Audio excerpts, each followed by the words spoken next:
Amidst the clinking of crystal glasses and the savory aroma of roasted meat at the New Year's Eve party, my sister chose the exact moment the table fell silent to throw me into the fire.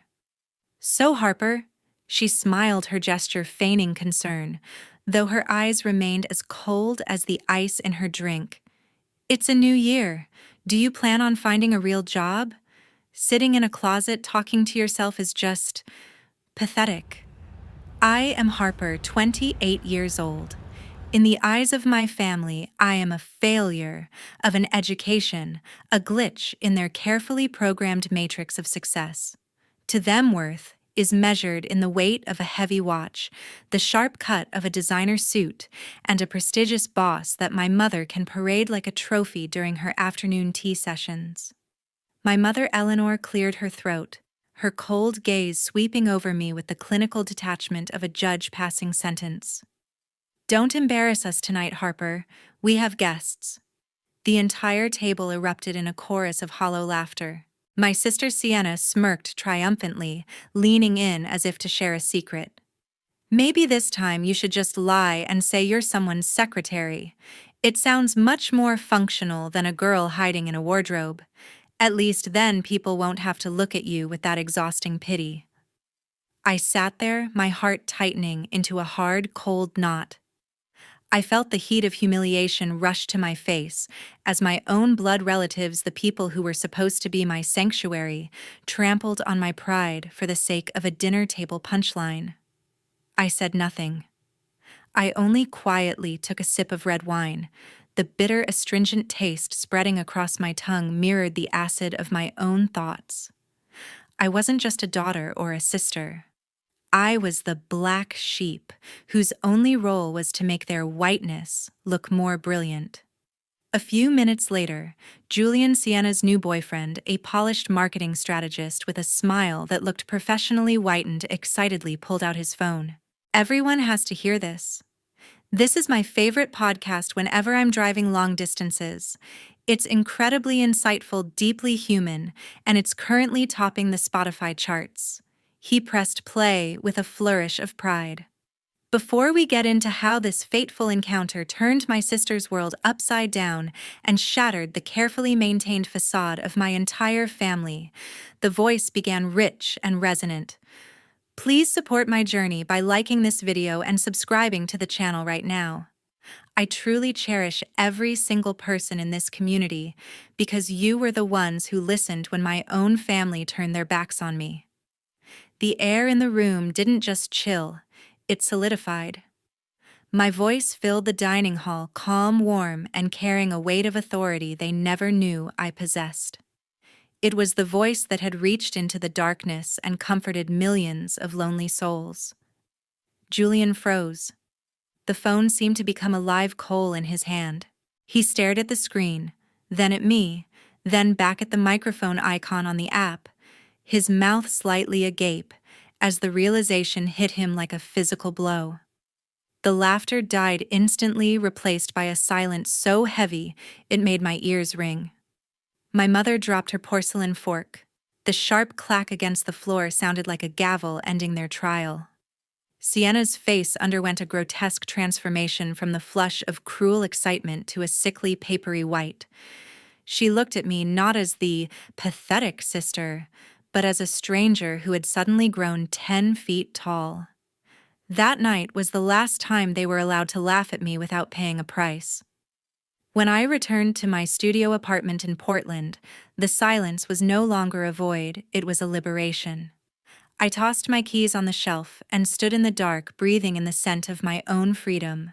My sister, the 31-year-old manager at a prestigious insurance firm, and my mother, the priestess of social status, had no idea that their crazy daughter had built a kingdom out of the very acoustic foam they ridiculed. They didn't know that ShadowSpeak had 2.3 million subscribers. They didn't know that I earned 6 figures a year simply by articulating the pain of being misunderstood, the very gift they gave me every single day. I had turned their cruelty into my currency. In the days that followed, I chose to disappear into the light. I didn't respond to my mother's sudden frantic messages about leftovers. I ignored the phone calls that were clearly attempts to rewrite history. I poured my heart and soul into The Black Sheep, an exclusive series with Vocalis Media. The contract had enough zeros to buy out the very villa my mother used to imprison my spirit. The irony reached its crescendo when I received an email from a global beauty brand. The sender was Julian Vance. He wrote, "We admire your influence and the depth of your soul. Your voice is the only thing we want associated with our brand." I smiled a sad, knowing smile. Sienna and my mother had spent their lives building a perfect hollow facade, only to discover that the trash they once discarded was the treasure the whole world was starving for. I wasn't seeking revenge through loud arguments or messy confrontations. I sought it through the cold, unyielding power of the truth. When they hear my voice from a loudspeaker or see my name on a billboard in Times Square, they will finally understand the child they despised the most is the one now telling their secrets to the world. This expanded version maintains your exact plot and tone while deepening the American family drama atmosphere. I've added sensory details, sharper internal monologues, and intensified the psychological tension to meet your 300-word expansion request. The voice from the shadows. The truth revealed. They wanted a calm narrator, someone who already possessed an empire of listeners, and they insisted shadow speak was the only perfect fit. During the Zoom meeting, my camera remained off, my presence lingering like a ghost in the machine. I quietly watched Julian's small square in the corner of the screen. Watching him adjust his silk tie, I remembered his elegant, polished smile during that disastrous New Year's dinner, and the exact agonizing second of the stunned look when my voice had first hemorrhaged out of his phone. At the dinner table months ago, Julian might have only been suspicious, a man sensing a glitch in a perfect story. But now he was rambling, possessed by a fan's fervor about how my stories had saved lonely souls. Julian paused, his voice dropping into a register of genuine vulnerability. "There is one particular episode that touched me, the one about the masquerade party. The part where the mother tells her daughter not to embarrass the family and the sister tells her to lie. It felt so raw, so visceral, it made my heart ache. It felt like I was standing in that room. For a heartbeat, the irony was so thick I almost laughed and blurted out my real name just to watch his world tilt. I suppressed the surge of emotion in my chest, keeping my voice as calm as a frozen winter lake. I told Julian that my writing was a synthesis of listener confessions and personal scars, noting that the holidays are always a psychological minefield for those trapped in performance-based families. Julian agreed so quickly it was startling. I realized he too carried the bruising exhaustion of trying to fit into the narrow, suffocating mold of my mother's expectations. Julian sighed, dropping a loaded sentence that felt like a confession. "My girlfriend's family, they are quite difficult. Sometimes I feel like I'm an uncredited extra in a play, where they are the harsh, uncompromising directors. I truly empathize with the character in your story. She's the only real person in that house." He didn't mention Sienna by name, but I heard the structural fatigue of a man tired of playing a part. How delicious the irony was. This man had witnessed my family treating me like a disposable joke, and now he was pouring $1 million corporate budget into a campaign centered entirely around the very pain I endured at their hands. When the call ended, the official contract arrived in my inbox. I would write and narrate 3 key pieces for their global campaign. The fee for those 3 short scripts was a staggering figure, larger than my mother's total annual income at the peak of her social climbing career. Vocalis Media would promote it aggressively across every platform, from Spotify to giant screens in Times Square. It was the ultimate American creative dream built on the ruins of my American family nightmare. I pulled out my favorite heavy fountain pen and signed the paper contract. I wanted to feel the physical weight of the ink on the page, a tangible confirmation that my value was real an asset, and no longer an illusion trapped in a recording studio. December passed in a feverish blur of keystrokes and sleepless nights. My voice was no longer a target for their ridicule, it was a precision-guided weapon. The Black Sheep shot straight to #1 on the charts, becoming a cultural phenomenon. Julian's team sent me the rough cut of the campaign video. My voice echoed over the high-definition logo of a global beauty brand, overlaid with cinematic scenes of women washing away layers of expensive makeup, symbolizing the shedding of shame, the rejection of guilt, and the death of the need to please those who do not appreciate the soul beneath the skin. The moment I heard myself utter the word family, the audio crisp and haunting, I remembered the sharp, contemptuous glint in Eleanor's eyes that night. My phone vibrated against the mahogany desk. Another message from my mother. She asked if I was coming home for Christmas dinner, adding that classic passive-aggressive sting. "Sienna and Julian will be there. Don't dress too sloppily. Try to look like you belong." My first instinct was to hit delete and vanish into the sanctuary of my Portland penthouse, eating Thai takeout while watching the world through a digital screen. But a dormant part of me rose up fierce and cold. I wanted to walk back into that living room, not with the shrinking timidity of an outcast, but with the spine of a woman who had built a kingdom from the very bricks they had hurled at her. I didn't want to brag. I didn't need to shout. I just wanted them to stop the charade. I wanted to force them to stop pretending I was still the pathetic little sister in their outdated, crumbling script. I replied briefly, "I'll be there." On Christmas Eve, my mother's house was a masterpiece of suburban perfection, glittering, curated, and utterly suffocating. But this time, when I stepped through that heavy oak door, the air in the room seemed to thicken with unspoken tension. They didn't know it yet, but a storm named Truth was about to flood their quiet, expensive evening, the sparkling lights still wrapped around the white porch pillars like a festive noose. The pine wreath sat silently on the front door, and the cloying scent of cinnamon and expensive candles lingered as I walked in. My sister Sienna was already positioned by the fireplace, wearing a crisp designer dress that cost more than my first car, holding a crystal wine glass with practiced pride. Julian stood beside her, but the polished strategist looked pensive, his eyes darting to the door with a quiet restlessness. My mother Eleanor rushed over, her smile brilliant, rehearsed, and deeply calculating. They went through the motions, asking about the traffic and the Portland weather, as if we were polite strangers. No one dared mention that infamous New Year's Eve party. No one spoke of the moment my voice had shattered the peace of Julian's phone. At the dinner table, Sienna quickly pivoted back to her favorite role, the corporate star. She prattled on about quarterly sales, elite clients, and her inevitable appointment as regional director.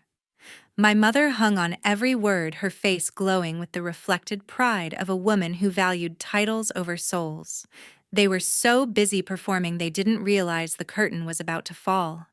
At one point, my mother smirked, swirling her Chardonnay with a practiced upper-crust elegance. She asked in a patronizing tone that felt like a pat on the head, "So how is your online job going? Harper, still sitting in that closet in Portland recording yourself. It must be so quiet up there." Sienna giggled, a sharp metallic sound that cut through the room, and added, "She's probably just waiting for someone to take pity and give her a single listen. It's cute, really, like a high school garage band that never grew up." I was about to respond, my throat tight with a decade of swallowed retorts, when Julian abruptly set his fork down. The sound of silver meeting fine porcelain clinked with the finality of a gavel. He looked directly at my mother, his expression stripping away the polite boyfriend persona he had worn all evening. "Actually, I wanted to thank this family," Julian said. His voice was so unnervingly clear that even the festive jazz playing on the TV in the living room seemed to retreat into the walls. My mother furrowed her brow, the confusion playing across her face like a flickering light. Sienna glared at Julian, sensing the shift in the air. He continued, his eyes locked on mine for a fleeting second of recognition. The voice behind that podcast saved my company's entire marketing campaign this past month. Our revenue has skyrocketed because of her. She's not just a narrator, she's a cultural architect. My mother blinked, the shock rendering her frozen. What are you talking about, Harper? A marketing campaign? Julian didn't explain further. His silence was a weapon. He reached for the remote, his movements deliberate and cinematic, and pointed it toward the 75-inch screen in the corner. He bypassed the local news and switched to the Vocalis media streaming app. Right there on the homepage banner, glowing in 4K resolution, was a high-fashion advertisement for a premium skincare line.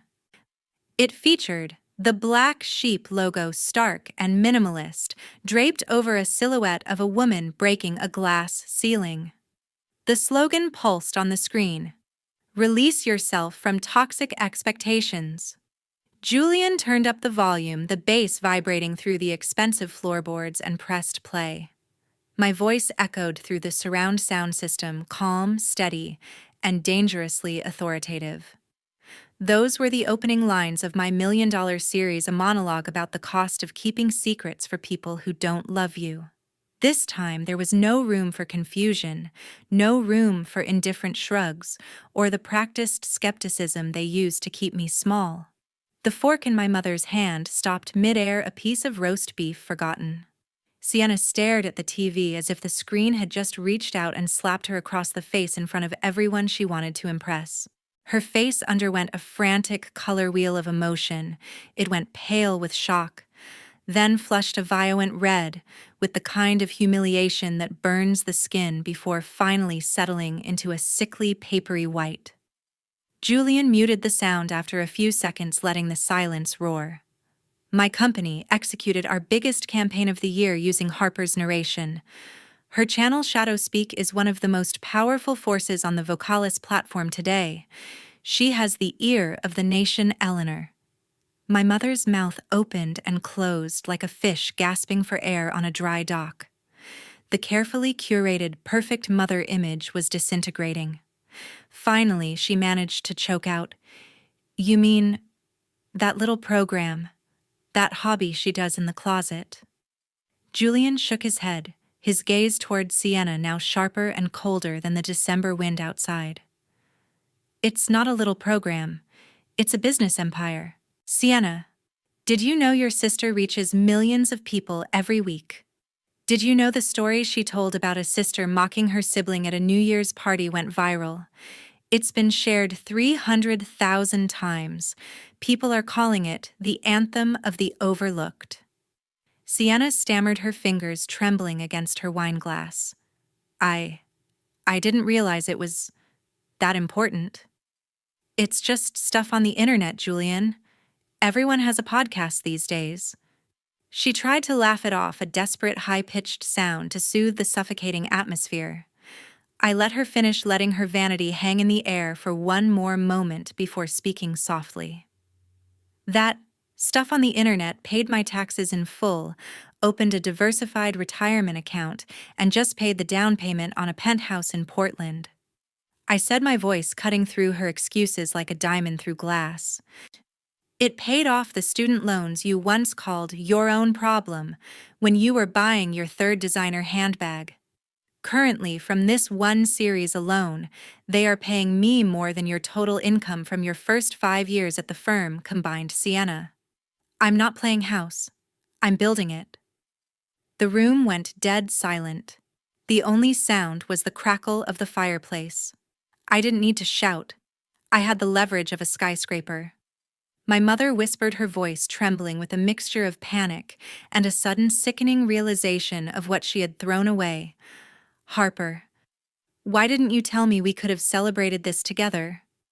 I looked at her, seeing the shame tearing through her eyes. Not shame for her behavior, but shame that she had backed the wrong horse. "Because the last time I tried to share a win with you, you laughed. You told me to find a real job so you wouldn't be embarrassed at your bridge club. Sienna told me I should just list it as a hobby, so I wouldn't look so pathetic. So I decided my career wasn't for this family anymore. It's for the people who actually listen. My success doesn't belong to your dinner table. My mother shifted in her silk chair, her eyes darting to Julian, trying to find a way to spin this. She began to say she was only joking, that I was being too sensitive and taking a family joke too seriously. But Julian cut her off before she could utter those cheap, rehearsed excuses. He turned to Sienna, his voice dropping an octave into pure disappointment. Is that how you talk about your sister when she's not around? Is that the level of integrity you bring to our relationship? And is that also how you view my industry, as a hobby? Sienna spluttered, her lips trembling, the words dying in her throat. This Christmas Eve, the colored lights were still twinkling on the tree, casting festive shadows, but the perfect porcelain mask of my family had shattered completely on the hardwood floor beneath the TV. Sienna stammered, reaching for Julian's arm. This is different. This is family, Julian. We have a certain dynamic. We were just joking around, you know how we are. Julian looked at her hand as if it were a foreign object, then back at the TV screen where the Vocalis Media logo stood proudly next to my handle. My boss knows exactly who is behind Shadowspeak, Julian said quietly, his voice like dry ice. Last week he told me that signing this contract with The Voice was the best thing I've done all quarter. He thinks she's a genius. Julian turned to Sienna, his eyes reflecting a profound loss of respect. Your company, Sienna, is currently trying to propose a multi-million-dollar partnership with us for next year.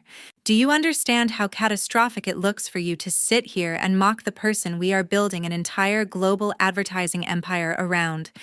You're not just insulting your sister. You're insulting the very hand that might have fed your career. My sister didn't know how to answer. My mother, Eleanor, looked like she wanted to disappear into the expensive rug beneath her feet. She tremblingly wiped her eyes with a tissue. A heavy silence hung over the dining room. Julian barely touched his food while Sienna sat frozen in her own humiliation.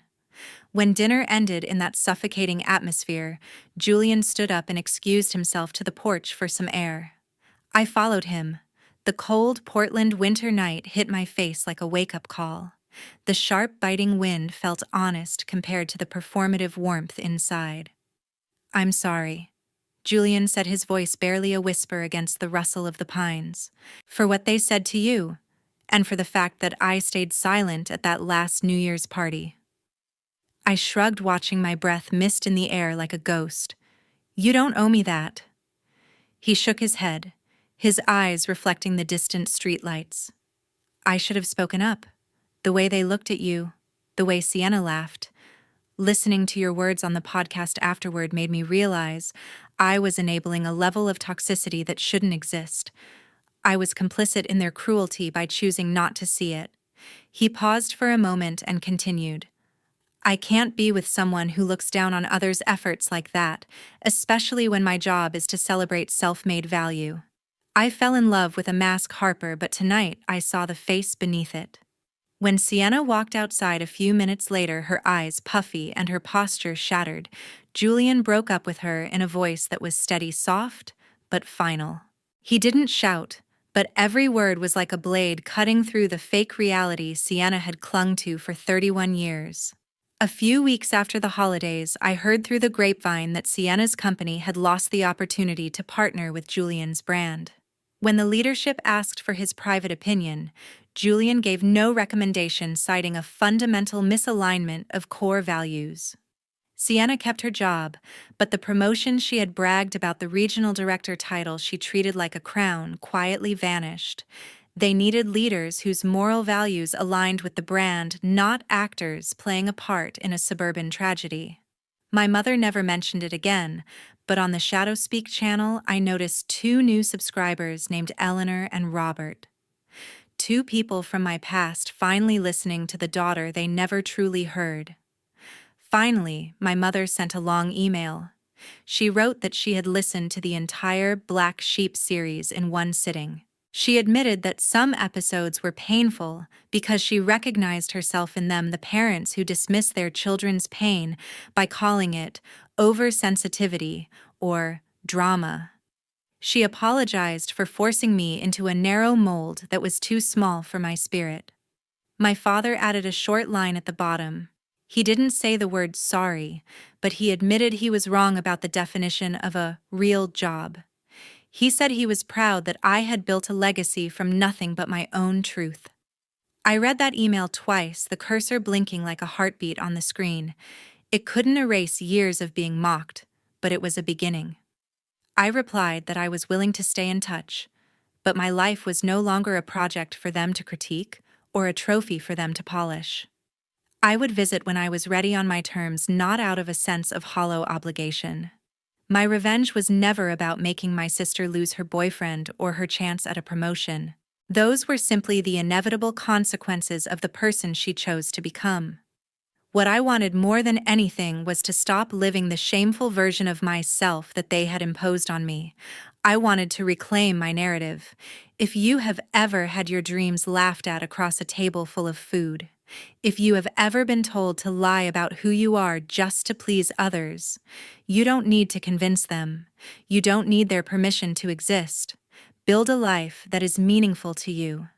Sometimes life will arrange things so that the people who once mocked you are forced to witness the brilliance they tried to extinguish.